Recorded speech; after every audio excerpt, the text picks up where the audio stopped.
Hello everyone, welcome to JC Construction Guitar. My name is Joseph. First off the bat, I want to thank Amy for subscribing to the channel and leaving great comments. Thank you. This is going to be a long video. Hopefully I can keep it within 10 minutes. A lot of things to cover. So without further ado, we'll go to part 2 of our last video there. So a lot has happened, right? As you can see here, lots of work has been done. I'm going to let you guys listen to this mix profile here first and then explain what I've done so far.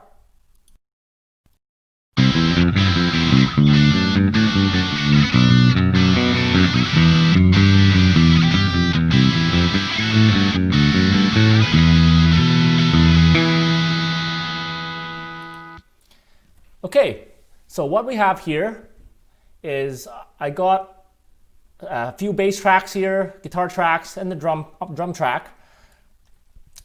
What I like to do with the bass, usually I've got multiple bass, 3 bass. One is only all the bass, the other one is the bass with OD, overdrive, and the other part is like the basic, the bass tone with the amp. And everything will be bussed into a bass bus. So with the bass DI here, if I open up the EQ, you'll see basically all the lows. Okay, anything below 200 I keep.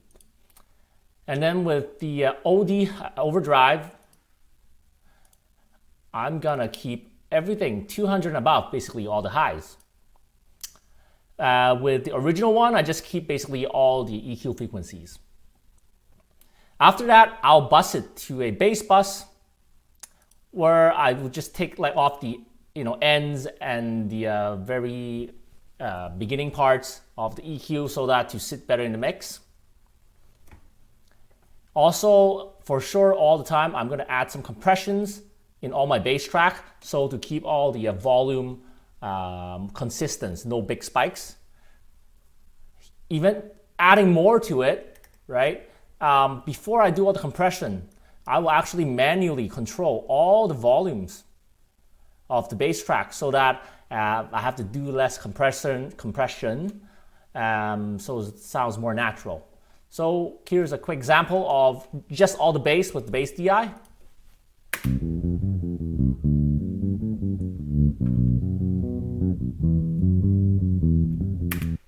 Okay, as you can hear that, it's all the bass. Now the next part is bass OD, overdrive.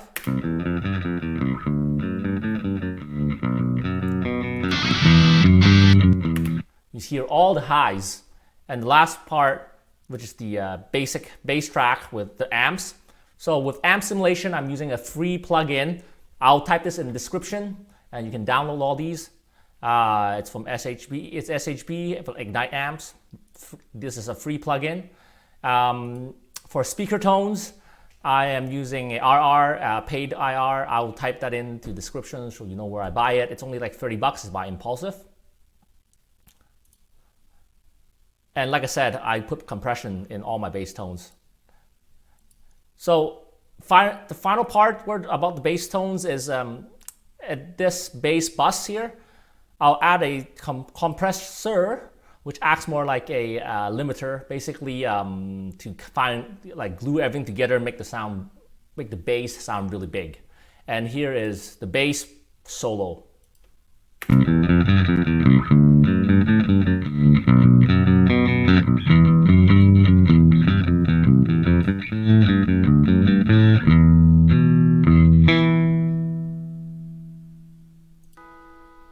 Okay, now jumping on to the drum track. So I'm gonna open up the drum track, right? Okay, so first of all, explain the kick and snare. So usually you want the kick and snare to be the loudest, okay? So that gives you like a constant beat to it. And with the kick, you want some compression, so to tighten up the kick drum, more rock sounding. And then if you add compression into the snare, it kind of bring the snare up and kick it out the mix better. So here's an example. No compression on this snare right now.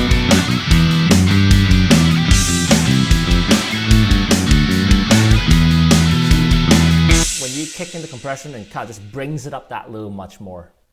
So that's basically how I use it. And I'll make sure the hi-hats and the crash are lower volumes, so to not overtake the leading tones of the kick and the snare. Okay, so that's it. And also for the saturation. So what this does is basically bring the whole drum mix forward. So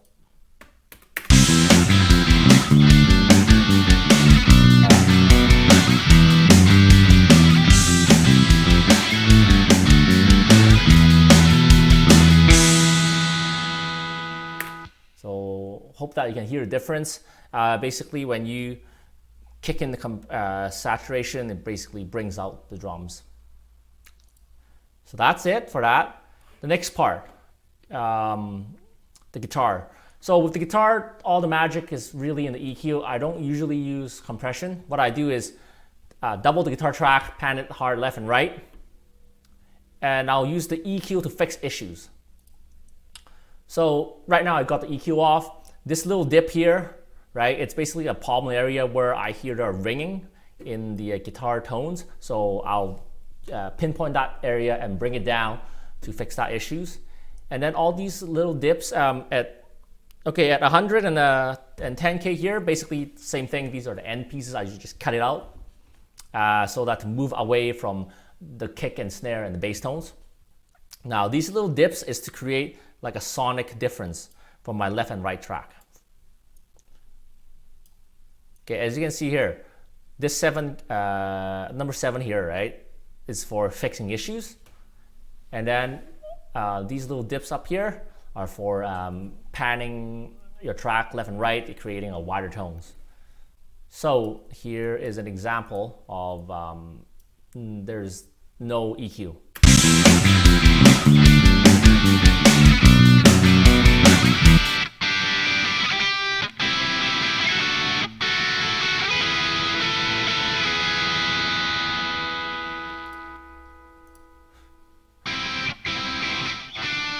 So I hope you guys can hear it. There's this little ring behind it.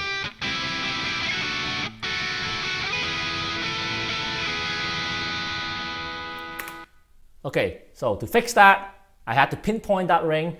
Again, that's another topic, right, that to find these noises. If you got questions, please leave comments below so I can follow up and maybe do another video to explain all these for you.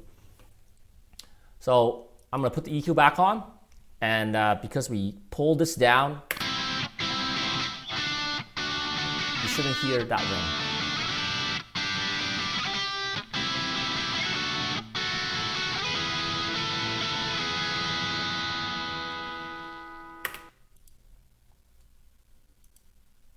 Okay, I hope that's clear. So now, the whole guitar mix.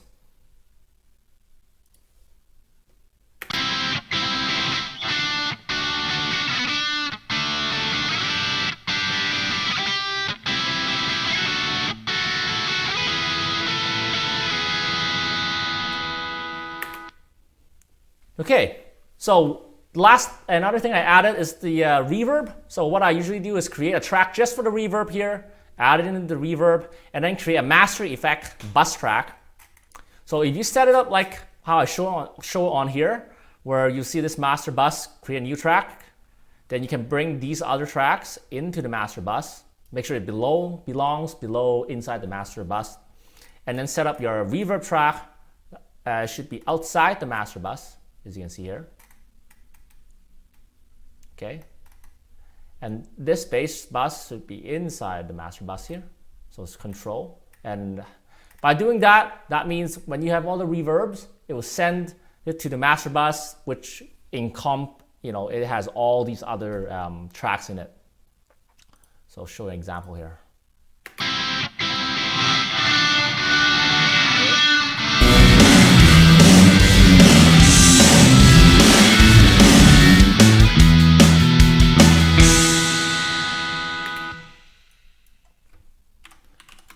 So as you can see, when I move the slider up and down, it controls all the reverb in all the tracks. So after everything's done, Then you can go to here, the master fader here. I have a compressor here.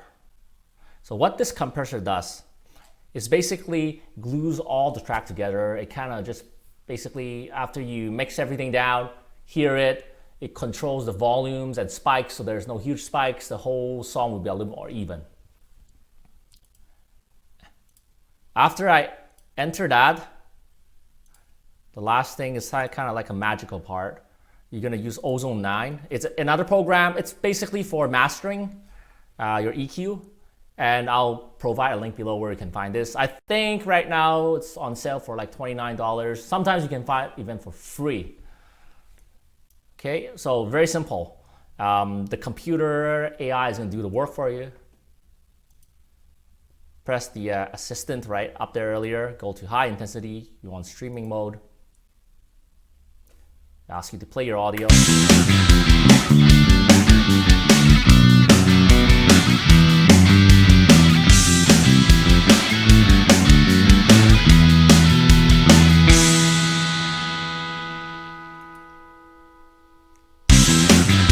So there you go, it mastered for you. I'm gonna pinpoint this imager here. It's very useful. It basically widens up your whole track. So I'll give a great example.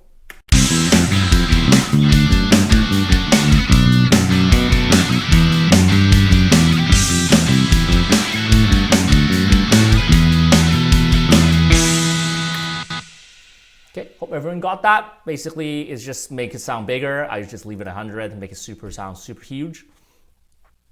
And after everything is done, make sure you always save.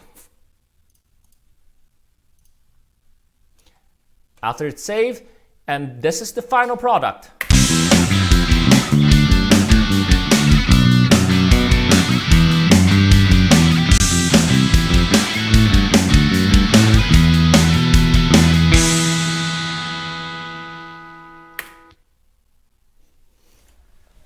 That was a lot to cover in such a short time. If I'm going too fast, please leave your comments. I can pinpoint any section in the video to make it clearer. I hope everyone liked the video. If you like, please subscribe, like the channel, share with all your friends, and leave comments. And I'll see you next week in my other videos. Bye-bye.